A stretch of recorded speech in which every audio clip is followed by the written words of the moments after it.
It's that time of the season. We're drafting for our fantasy leagues. Let's talk 49ers in fantasy this year. Who to draft, when to draft them, and are there maybe some breakouts, some sleepers potentially on this 49ers roster amongst all the stars? On today's Locked On 49ers.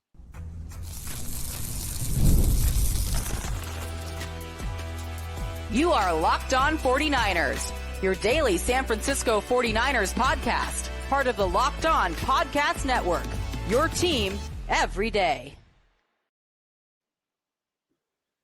Welcome to Locked On 49ers. Brian Peacock and Eric Crocker with you as always at BD Peacock at Crocky209. Thanks everybody for making us your first listen here on the Locked On Podcast Network, your team every day. A very special guest joining us as he does every Wednesday here. I do want to thank all the everydayers out there. Make sure you're subscribed on YouTube and everywhere you get your podcast. Today's episode of Locked On 49ers brought to you by Gametime. Download the Gametime app, create an account, and use code LOCKEDONNFL for $20 off your first ticket purchase. Terms apply. And now, let's bring on today's guest. Nicholas Winkler, come on down. Nicholas Winkler, my former radio colleague, my former podcast host about the San Francisco 49ers, as he is sometimes known, the voice of the fan, and also as he is sometimes known, the commish of the Oblong Balls Fantasy Football League, which I am a member of, which I have pick 1.1 in, Wink. So welcome to the program once again, Nick. Who should I be drafting with the first overall selection in our fantasy league this year? I was thinking maybe somebody like Alvin Kamara, somebody just early on, just really throw that pick away. Don't wait till the 4th or 5th round when you can get him. Do it early. That way you really blow it for the entire season. Look, Croc, should I do the entire Niner Empire, the 49ers faithful, all the everydayer listeners of Locked On 49ers, should I do them all a favor and not jinx Christian McCaffrey by drafting him number 1 overall? Yeah, I'd say, nah, man, forget those fans, man. You gotta get CMC. You can't play it safe. You can't play it safe, Peacock. Trying to dangle him in trade before the draft, see if I can get a little extra something. I'll move back. Who else would you want? Like, if you could trade back 2 spots. There's a number of stud wide receivers in the NFL right now. It's a wide receiver passing game driven league.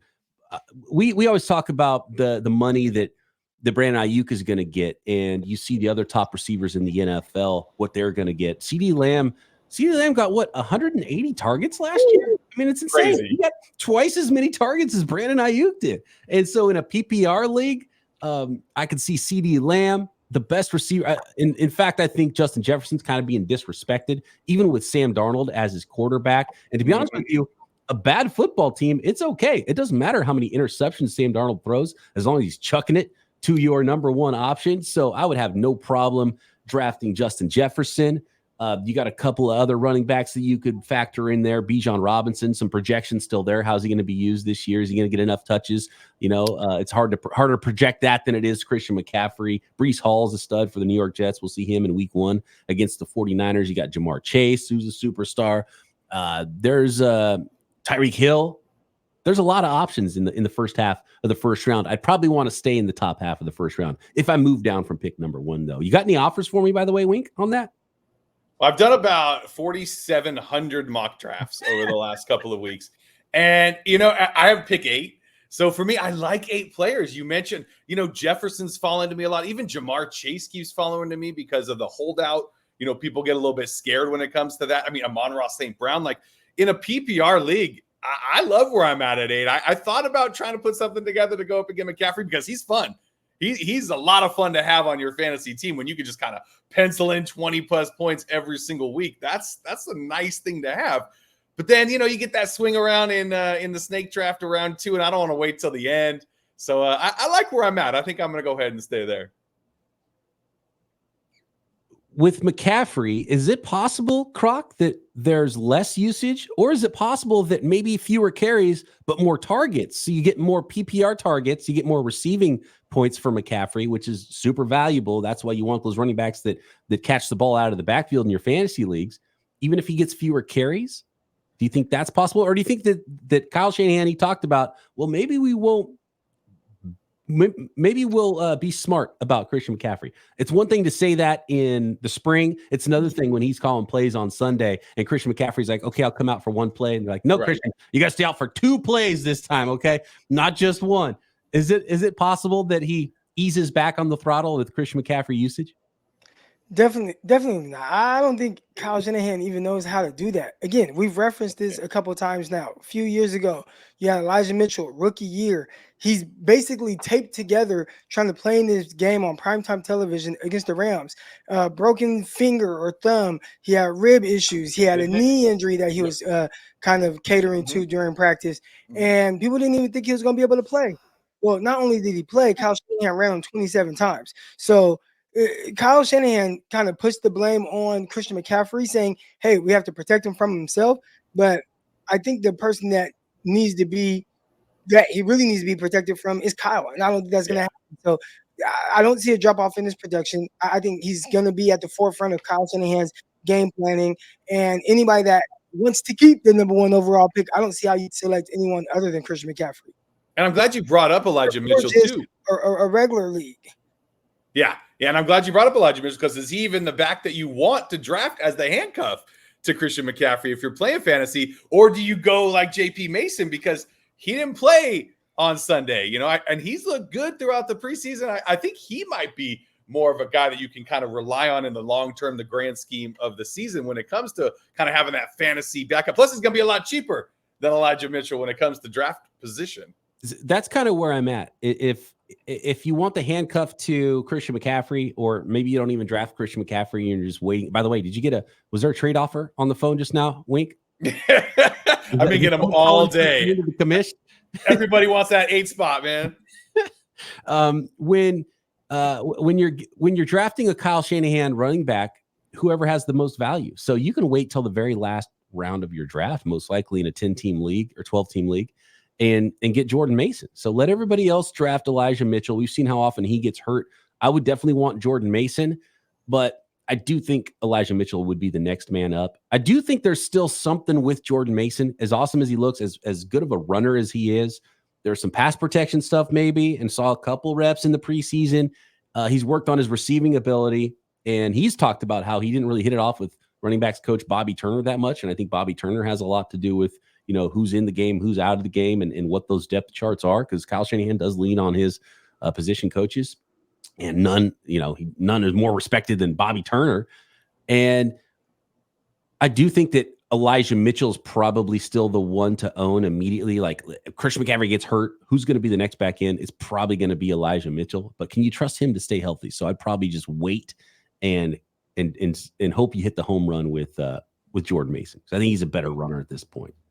But also with every fantasy league, know your league, right? Know the guys that you're drafting with or gals. Mm-hmm. And because we play with a lot of 49er fans in our league, a lot of knowledgeable fantasy players too. So you can't wait in a league like ours until the end to get a guy like JP Mason, because everybody who's been watching the preseason and listening to this show and things like that know that JP Mason, it will be valuable at some point, most likely this season for the 49ers. So the same can be said for any, league that you're in, wherever you may be.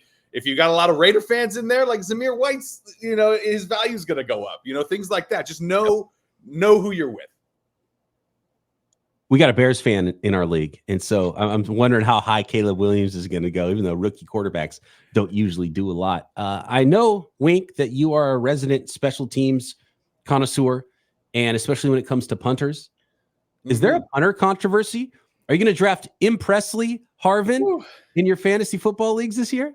He's looked good, hasn't he? I mean, at week 1, I was like, oh, whatever, they're giving this guy a shot to, impress some other teams. And I was like, okay, he's got a pretty big leg. Oh, he's pretty accurate. And then he comes out on Sunday, 4 punts, all inside the 20, like great hang time, even did the backwards bounce thing that I'm sure he learned from Wisnowski, because that's kind of his MO, his thing that he does all the time, that little drop kick, the little knuckler. And Harvin looked good, man. I don't think there's a controversy because Wisnowski's still a beast. He was still, top 2 punter last year in the NFL. So I think Presley has definitely deserved himself a spot on an NFL roster. There's many, many guys that he's probably better than right now, and he's putting it on tape. So hopefully he gets himself a job. All right. We've talked running backs. we're seeing, as it pertains to, punters and kickers, the value or lack thereof, right? There's a kicker for the Dallas Cowboys. Last year, he was a rookie. He was awesome really throughout his rookie year. And you're looking at the 49ers kicker missing some clutch kicks. And it's like, golly, they drafted this guy 3rd round. Cowboys got this guy undrafted from another league. He's awesome. 49ers kicker, not terrible, but man, just kind of how much do you trust him? And I think we all had kind of trust issues with him. And then preseason starts, Cowboys kicker, again, awesome. And not only is he awesome, he kicks and makes a 66-yard field goal. And then we're looking at our kicker, and we see him miss one, right? Like up the middle. So, and then now you're looking at these punters and Wisnowski, a guy who the 49ers invested a 4th-round pick in. And we're looking at this guy from off the street who's booming kicks and having them land. Even the one when you talked about it kind of landed flat, then bounced back. I mean, it landed around like the 4-yard line, bounced in the air to around like the 11. So it technically wasn't an inside the 10 punt, but a guy that's just kicking awesome. Do you think that is potentially devaluing the position of punters and kickers? If you're asking me if the 49ers should cut Mitch Wisnowski and sign Presley Harvin and then make up the difference in the contract for Brandon Aiyuk to sign him, my answer would be yes, because I think it's more valuable to have Brandon Aiyuk than who your punter is. But the 49ers have some resources spent in the punter and the kicker. And so their special teams better be good. By the way, so we've talked a little bit about quarterback, or we've talked a little bit about running backs. We've talked a little kicker. Interesting where Jake Moody's getting drafted in fantasy drafts, and we've got to figure out the wide receiver stuff. Who you taking first, Deebo Samuel or Brandon Aiyuk? Next. Today's episode of Locked On 49ers is brought to you by FanDuel, America's #1 sportsbook. You've heard us talk so much about FanDuel, and there's a reason they're America's #1 sportsbook, and a very special offer for our listeners, our football fan listeners, by the way, because now through September 22nd, listen up, all FanDuel customers can bet $5, just bet $5 at FanDuel and get a 3-week free trial of NFL Sunday Ticket worth a lot more than $5 from YouTube and YouTube TV. Then, and by the way, you could double that $5, make it $10, make money, and get a free trial of NFL Sunday Ticket. Then with a YouTube TV base plan, you'll be able to watch every regular season Sunday afternoon out-of-market game. All you need is a Google account and a current form of payment, and you can cancel anytime. So just visit FanDuel.com/lockedon to download America's #1 sportsbook app. Again, that is FanDuel.com/lockedon.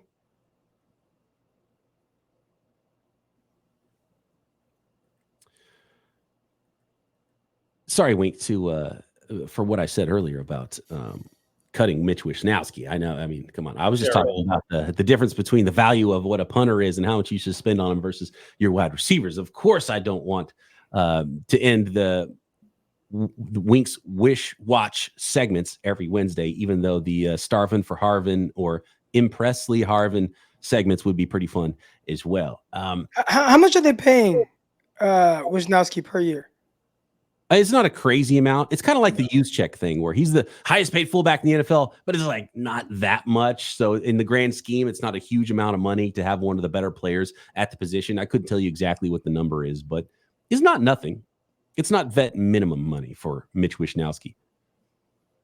Let's see if we can look it up here. Actually, get it. The average for an NFL punter is $1.5 million, which is just barely over veteran minimum. There's a lot of punters on rookie scale value too. So it looks like Wisnowski's on a 4-year, $11 million contract. Okay, not bad. No. Still, which looks like it's near the top. It's top 5. It's almost double what the average punter's making. Yeah. So you could save that. You're not wrong. I mean, Harvin's looked great, but doing it in a preseason game is a lot different than doing it, in a real game. And you talked about Moody real quick. I want to get back. Let's not forget Moody missed a couple kicks last year, but he also kicked the longest field goal in NFL history in the Super Bowl last year. I mean, Bucker came and beat it later in the same game, but it was still a clutch kick that he did. And by the way, right now, Jake Moody's the number 3 kicker in the NFL for ADP. So Justin Tucker's number 1. Then it's Aubrey, the Dallas Cowboys kicker, and then it's Jake Moody, who's kicker number 3 right now. Then Harrison Butker, number 4. Those are the top 4 kickers right now in fantasy football drafts. Which I think should be the case because of how much the 49ers drive down the field. I mean, how many times, and I assume last year, maybe the least amount of 3-and-outs in all of football? I bet if we look that stat up, this is a team that's consistently getting in position to score. So you have a lot of opportunities for a kicker who, even in, I mean, I use him a lot on the daily fantasy stuff. Oh yeah, let me take him. Let me take his 7 points. Let me take his 8 points, because more times than not, 49ers are getting in good field position. And if they're not scoring touchdowns, they're kicking a lot of field goals, which again still lead to more points. So it's very understandable why Moody is someone who's getting drafted fairly high as a kicker. So I'll tell you, when I'm drafting a kicker, though, I'm not drafting a kicker. I'm filling up my entire bench with players. And then before the season starts, I'm going to go ahead and drop somebody or move somebody to an IR spot and then pick up whatever kicker is kicking indoors that next weekend. That's why he's the commish. Yeah. All right, we got to figure this one out. Who do you draft if you're drafting a San Francisco 49ers wide receiver? Is it Deebo Samuel or is it Brandon Aiyuk? And if we're looking at ADP, average draft position for 49ers wide receivers, Brandon Aiyuk goes first, but just by a little. And I'm looking at ESPN ADP right now.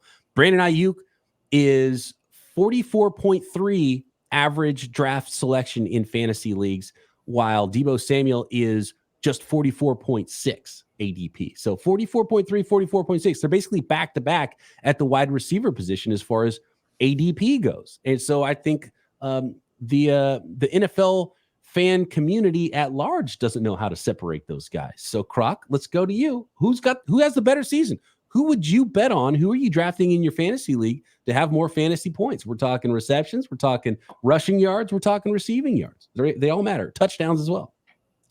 I always lean towards Deebo Samuel. I mean, for me, he's just someone that the 49ers continue to look to get the ball in his hands. Even if you go back and you look at last year's stats, I know everybody looks and is like, well, Brandon Aiyuk was the most targeted player by the 49ers. But if you look at touches, Deebo Samuel still gets more touches. And they're going to give him touches and opportunities around the goal line. They like to throw screens to him. They like to do end arounds to him. Deebo is definitely primed to really have some explosive carries, explosive screens. We watched what he did against the Philadelphia Eagles, obviously scoring several touchdowns in that game, but I always lean towards Deebo. Yeah, it's hard to argue that, right? Because we've seen what Deebo Samuel can do. He had one of the best wide receiver fantasy seasons ever a few years ago when he was playing that kind of tailback slash a wide receiver position. And obviously the 49ers don't want to go that route again, but they do hand him the ball quite often, and he does get screens, and he is the focal point of that offense, right? We know it runs through McCaffrey, sure. But anytime Brock Purdy drops back, his first option is going to be like, where's Deebo? Where's Deebo? Because once he gets the ball in his hands, there's nobody like him in the NFL. Deebo Samuel is exciting. But what we saw from Aiyuk last year was when Samuel wasn't open, it always seemed to me like that number 2 option. Yeah, it was George Kittle sometimes, but I felt like most of the time it was Brandon Aiyuk. He was kind of that safety net for Brock Purdy. He was that guy that's like, oh, my number 1's not there. Oh, there's Aiyuk. He's open again. And we saw it time and time again. Oh, it's downfield. I know who that's going to. It's going to be 11, isn't it? Yes, it is. Aiyuk, let's go. So for me, I like the deal that you're probably going to get with Aiyuk, because if he's still not signed and you're drafting this weekend and you're drafting next weekend, his stock's going to fall a little bit, right? So you might be able to get him for a little bit cheaper price than you would for Deebo Samuel. In our league, Deebo Samuel is not lasting until 42nd pick. Like, again, know your draft. So in ours, he's going in the second round. Somebody's going to take Deebo real early. And they're probably same as I'm saying right now. They're probably going to be a little bit scared by the Brandon Aiyuk thing, especially if he's still not in camp practicing with the team under contract. Real quick, guys, I'm going to ask you guys a question. I'll let you guys both get a guess. I'll start with you, Peacock. How many rushing touchdowns do you think Deebo Samuel had last year? Rushing touchdowns last year? He didn't break quite as many big touchdown runs from what I remember. So I would guess like 2. I was going to guess 2 as well. So I'm going to go above. I'm going to go 3. 5. What? Okay. Yeah. 5 rushing touchdowns, another 7 receiving touchdowns. That's 12 touchdowns on the year. It's a good year. That's a good year. And that was considered not a great year for Deebo Samuel. Yeah, So but like I said, value has a lot to do with it, right? I mean, where you're getting a guy also has to do with how valuable he is to your fantasy football team. And in real life, I'm taking Deebo Samuel 10 times out of 10 over Brandon Aiyuk. But in fantasy, if I can get Brandon Aiyuk later, I'm probably going to do that. it might be like the backup running back thing. You just wait to see which one you can get later, or which one's still available for you, late round 3, because they might both be gone by the end of round 3, especially if you're drafting with 49ers fans. You're not going to sniff those guys in round 4 like their ESPN ADP. Right. 37 carries for Deebo. So again, I talked about touches, 60 receptions, 37 carries. That's just shy of 100 total touches. And then you go to Brandon Aiyuk, and I think he was around like 75 catches. So you're seeing that even though Brandon Aiyuk, the number one targeted pass catcher on the 49ers, Deebo Samuel still, I think for fantasy purposes, there's just a little bit more value, more opportunities to score touchdowns. And on top of getting him some carries, on top of throwing him the ball, him having 12 total touchdowns, there's an opportunity for him to return a kick for a touchdown, right? And at key moments, what do the 49ers do? You don't see it a lot. You might see it 4 or 5 times a year. They'll put Deebo Samuel back there to return kicks. Matter of fact, I have stats pulled up. Let's see if they have, returning last year, six returns. So, I mean, 6 chances, 6 touches. Yeah. Maybe more this year. More touches, So just the touches for Deebo Samuel, they're always there. And for a guy who's coming into camp, looking a little bit more in shape, we're seeing him catch balls down the field a little bit more consistently in practice and training camp. I think this might be, not saying it's going to be like this huge breakout year, but if he had, 1,100 yards receiving, which I think we could see. He missed 3 games last year and still was, just a few yards short of 900. So if he can have 1,100 receiving yards, another, 200 rushing, have another, 13 touchdowns, that's a terrific year for him and whoever his fantasy owner is. And I will say, if Aiyuk gets traded, it's stock up for Deebo, stock down for Aiyuk, because I don't like that offense over there and the volume. And you got George Pickens on the other side and how that could work. He's got to learn a new system and everything for Aiyuk. So stock down on Aiyuk if he gets traded to the Pittsburgh Steelers for your fantasy leagues. He's not getting traded. I don't think so either. That's why we're talking about him as a member of the 49ers. But they're going to go high. If you're drafting with 49ers, you better have the first pick of the draft. You might not get very many 49ers on your team. Next, how about George Kittle? Let's talk tight end. Let's talk defense. And are there any sleepers, breakouts for the 49ers fantasy-wise next? This episode of Locked On 49ers brought to you by Gametime. Gametime has a new feature called Gametime Picks that makes getting tickets for your favorite live events even easier. Gametime Picks filters out all the fluff to show you only incredible deals on great seats, so you don't have to waste time searching through thousands of tickets for whatever event you might be going to. And Gametime Picks curation makes it easier to save on not just NFL games, but Major League Baseball games, all kinds of sporting events, concerts, comedy shows, theater events, and you toggle the feature on, it shows the total up front with all-in pricing, which is my favorite feature on Gametime. No surprise fees at checkout. You see the views from your seat. It's panoramic with your app and your phone, so you know exactly what's going to look like while you are there. And the lowest price guarantee, Gametime will credit you 110% of the difference. So take the guesswork out of buying tickets with Gametime. Download the Gametime app, create an account, and use code LOCKEDONNFL for $20 off your first purchase. Terms apply. Again, create an account and redeem code LOCKEDONNFL for $20 off. Download Gametime today. Last minute tickets, lowest price guaranteed.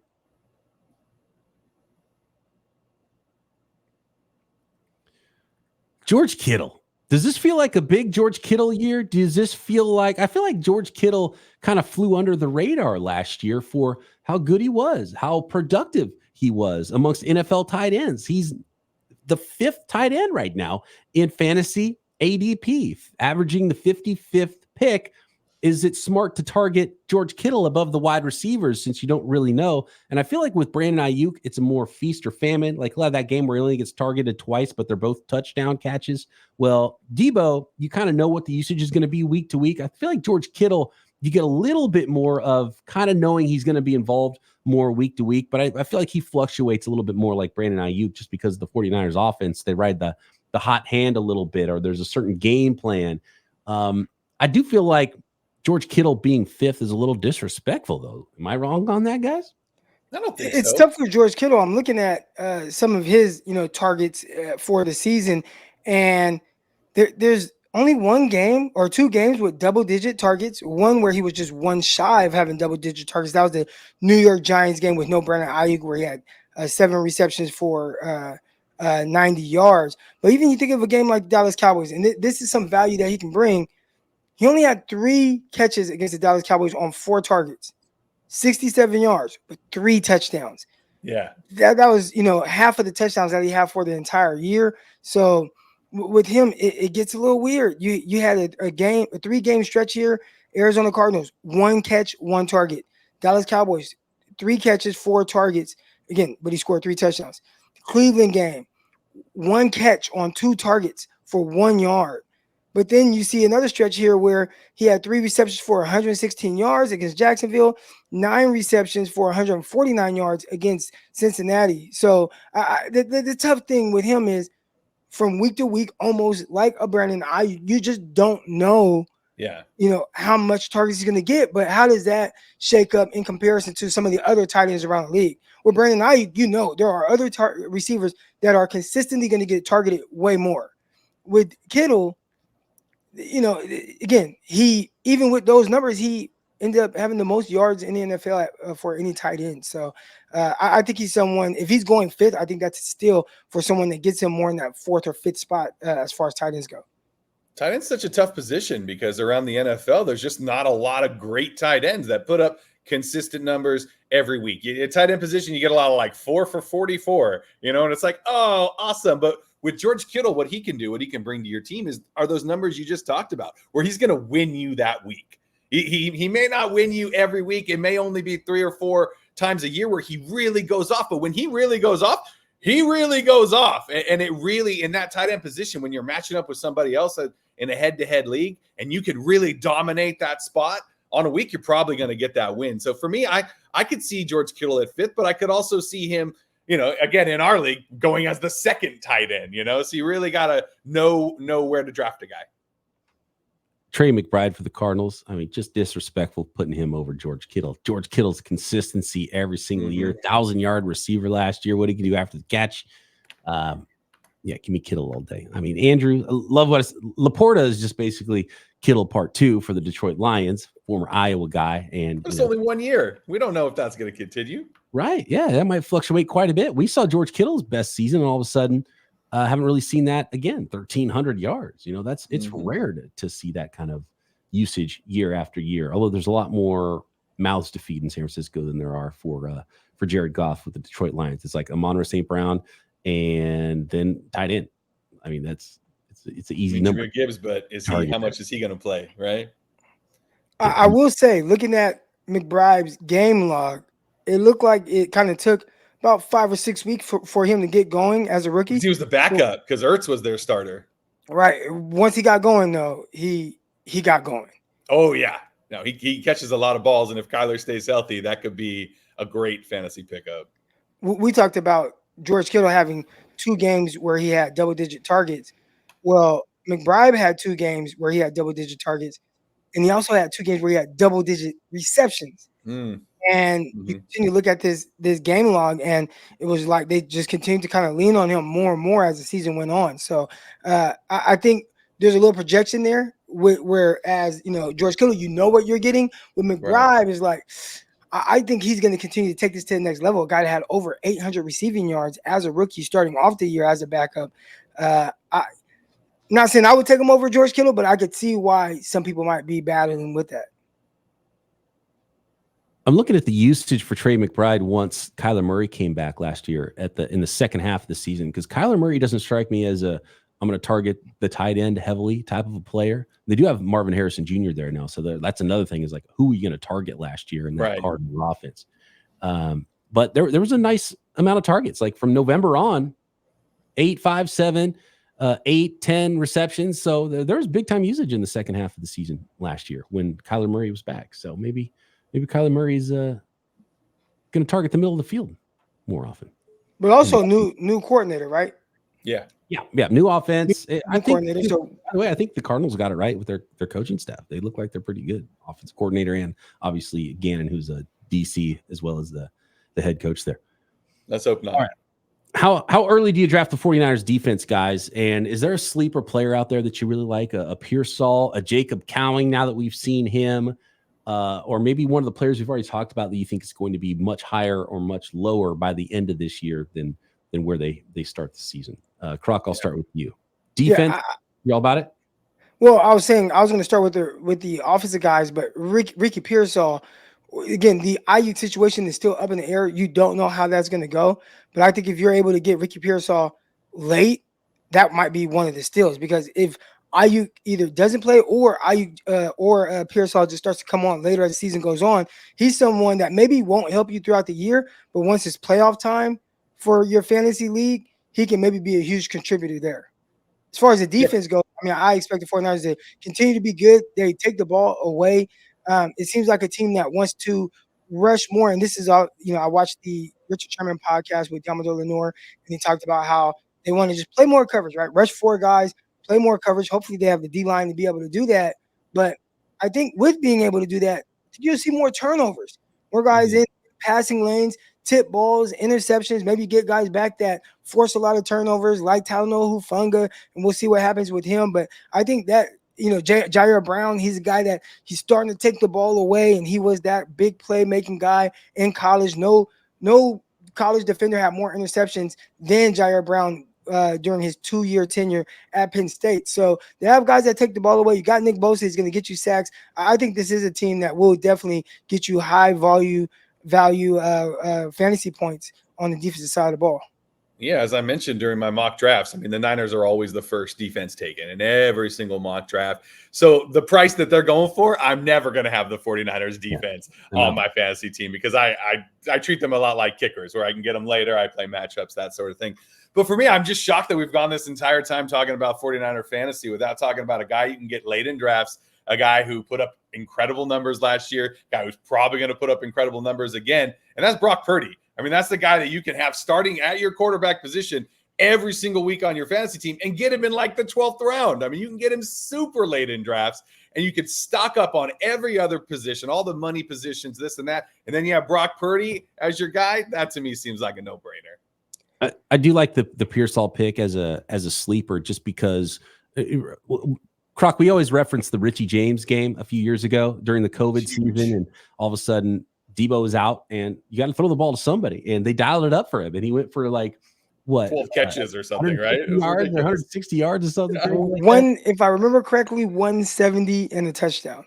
And so, as good as Aiyuk and Deebo Samuel are, Deebo's been dinged up in his career. If all of a sudden one of those guys is hurt, now Ricky Pearsall, second half of the year, he's healthy. He's into the playbook, and now he's thrust into the starting lineup for your fantasy playoffs. I like that a lot for Ricky Pearsall as a sleeper player in the second half of the year. And then we'll see if both Aiyuk and Deebo Samuel come back next year. And, if you're in a keeper type of a league, that could be a really valuable thing for maybe the last pick of your draft. I think you're drafting Ricky Pearsall where Luke McCaffrey has the same ADP. Kadarius Toney. It's like, oh my God, give me Ricky Pearsall all day versus where those guys are being drafted right now. So almost no value right now, because he's kind of out of sight, out of mind. And that might be why you get a deal on Brandon Aiyuk if he's not signed by the time you have your specific fantasy football drafts. But you're right, Wink, about Brock Purdy. Like, disrespectful. He just gets completely disrespected by the league. He got disrespected by us in this podcast because we didn't really talk quarterback. We didn't bring him up. He's not being drafted as a QB1 in fantasy league. I mean, Brock Purdy, get Purdy out of the corner, right? You don't put Purdy in the corner. He's being drafted as a backup quarterback. Brock Purdy is a superstar MVP candidate, and the efficiency and the numbers that he could put up for you. Yeah. You waiting on quarterback? You can get a Brock Purdy. Come on. Well, one thing that may impact his fantasy output, John Feliciano, he has surgery on his knee and will start the season on IR. So Kyle Shanahan just reported that. If it's the same offensive line that we saw in the preseason game for Brock Purdy, then yeah, you might want to stock down on Brock Purdy. Yeah. But he'll also have somebody to throw the ball to, and not wide receiver 5, 6, 7 that we're starting for him in that game too. I like what I've seen from Cowing too. You never know; he could turn it on late in the season too. He might be a good sleeper to add. Everything we just said about Ricky Pearsall. What if Pearsall's on IR and it's Cowing the one that's healthy, and someone gets hurt, and now he's all of a sudden getting a bunch of targets? Was it stark to you guys? I know we got to run here, but just seeing Cowing move, the 49ers felt so slow in that preseason game. But he looked super quick. That was the standout thing. Is like, they have at least one athlete on the roster. I don't know if they have any others. The 49ers are a little older team. I feel like they're a little slow in some ways. So it was really nice to see just a little bit of athleticism in the lineup with Jacob Cowing. I think that's probably why a lot of people got so excited from just one preseason game. You don't want to overvalue it, but let's get some speed on the field. Let's go. All right. Thanks, everybody, for making us your first listen here on the Locked On Podcast Network, your team every day. And for your second listen, check out Locked On Fantasy Football. Get ready for those fantasy drafts. Locked On Dynasty as well. And, of course, the Peacock and Williamson NFL show every day right here on the Locked On Podcast Network, your team every day. Croc and I back tomorrow right here, Locked On 49ers. See you. Hit the water anytime you want on your new electric party boats.